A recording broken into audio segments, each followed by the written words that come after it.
Over 7 years, GT Academy has taken the best gamers from around the world and transformed them into professional racing drivers. Winners have gone from virtual to reality, competing around the globe, winning podiums and racing in the top class of the biggest races on the planet.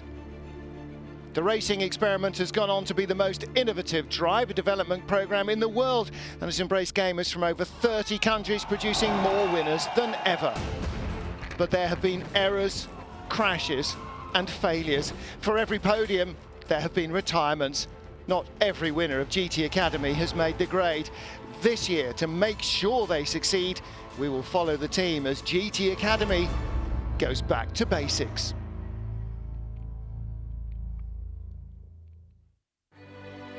In this week's episode, we find out how the team and drivers prepare for a race, both on and off the track. Preparation takes many forms. Obviously the equipment, cars, the people. Preparation is everything. My approach for preparation is the same in Super GT, in Blancpain, even for karting. It's the same preparation. Well, when the cars finish a race, the main consideration is what that previous race was all about, i.e. was it just a short race? Was it 3 hours? Was it 4 hours? Was it 24 hours? And naturally, if you've done a 24-hour race, then the car would need totally rebuilding, engine out, gearbox out. As soon as we get back from a race, we'll assess how many kilometres we've done in the previous event, and then we work out how many kilometres each component's done, and then do a list of which components need changing or which components are still have enough kilometres on to do the next event. You always start thinking about the next race pretty much as soon as you finish the last one. It's a big overhaul really after a 24-hour race, so it's critical that every single component's checked on the car.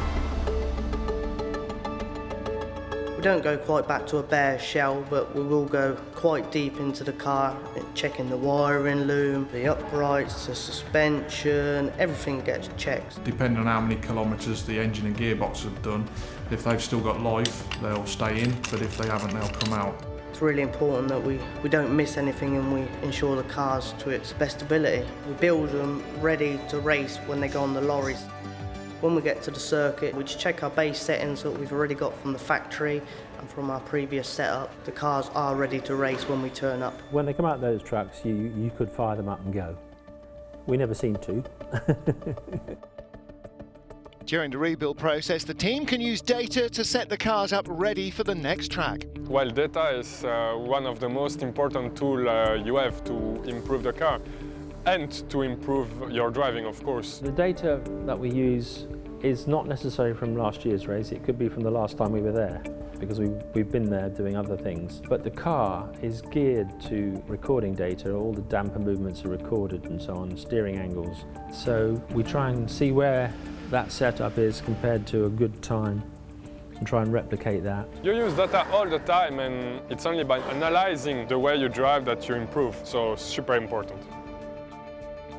The drivers also prepare for a race by using the virtual world of driving simulators. For me are absolutely vital because I've got so little experience. You know, every circuit this year, apart from Silverstone, is a new circuit to me, so I have to learn it in the virtual world. You know, there just isn't the time or the money to be able to test all these circuits beforehand. That would be the dream scenario. You can come here and do lots of test days, but in reality it's about learning the circuit in the virtual world. The virtual world is still present. I mean, I'm building right now a proper sim rig at my home, and I continue to race online when I have time. The sims now are very, very accurate. They fully model the cars, not just dynamically, there's a 3D model, but how systems work and traction control and things like this. A sim prepares you, I'd say, at least 75% for the weekend, and then it's just time to adapt to the real thing once you get here. It's amazing how familiar a place can be when you turn up for the first time ever and you drive around and you know exactly where the corners are going, you know the layout, you know the braking points, and of course you know the surface and the feel. That only comes when you drive in the real world, but in terms of learning the basics and fast-tracking that process of learning a new circuit, it's fantastic. Team travels to races all over Europe. They must ensure that they have everything they need when they're away from the workshop. The logistics is enormous. 25 people, 2 minibuses, 2 other vehicles, flights for some people. It's like moving a small army. So we take 3 trucks all full of parts, equipment, the cars. Yeah, we do take a lot of spares, all the tools, We seem to take more and more as time goes on. If there's a space, we put it in. You never know. Plan for the worst, hope for the best.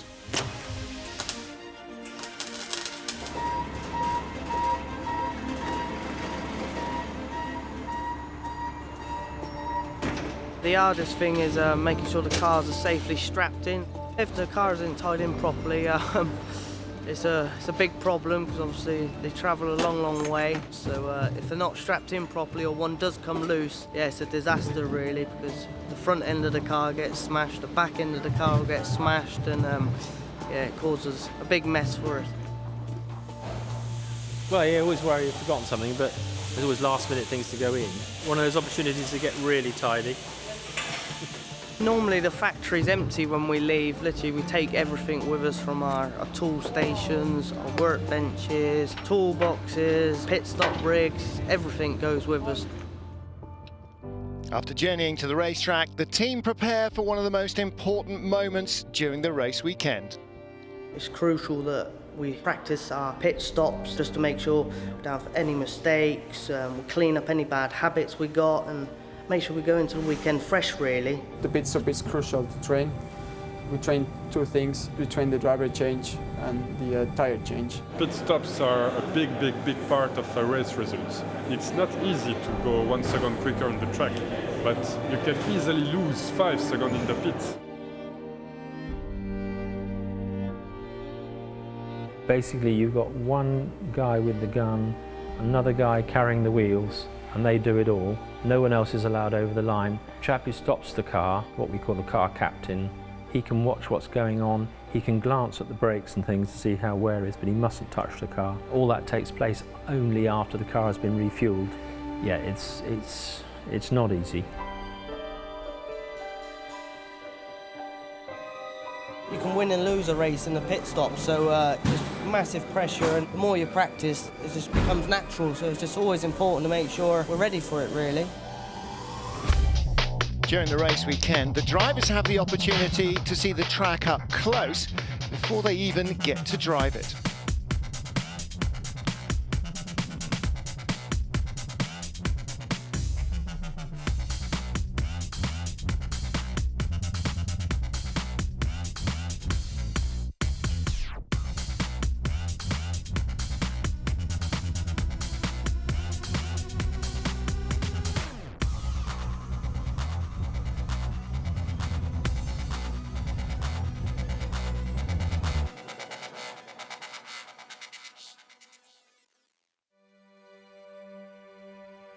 The old-fashioned style track walk is one of the driver's greatest tools for knowledge. Tracks change, make changes to curbs, tarmac changes, different surfaces, new tarmac here and there. Track walks, all very important, and every driver has to do it. Track walk is for two things. First thing will be race line, so we discuss about the race lines, and the second thing we will check how much we go on the curves, which course can we take without damaging the car. We check everything, the bumps. We try to really focus and remember the lines we need to take. You can really read like where the rubber is. You can really feel like it's really slippery on the racing line. And it helps you to expect what the car gonna do on which part of the track, so you have no surprise when you are behind the wheel. I think the only track we didn't work, to be honest, it's Spa. It's Spa. Yeah. Two. It's the only one. It's the only one. It's 7K, it's massive elevation changes. If you stop at every corner, you need all the afternoon to do it, so... Maybe with scooter. In the minutes and hours before the race, the drivers start their mental preparation.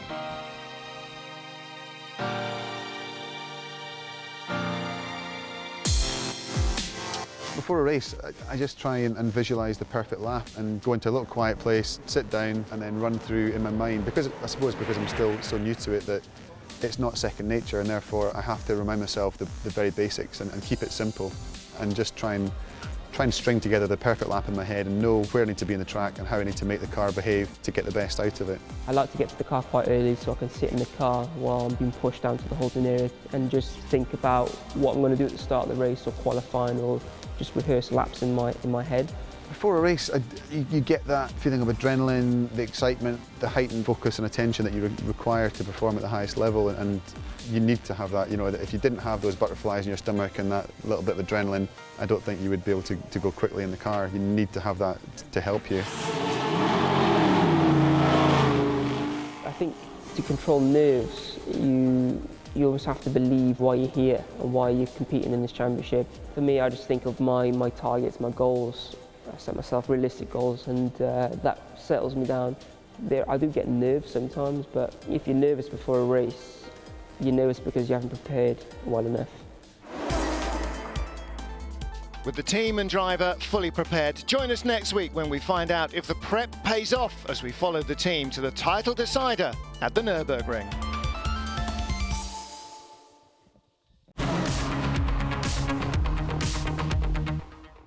Racing driver wanted. Nissan powers the search for the next GT Academy star.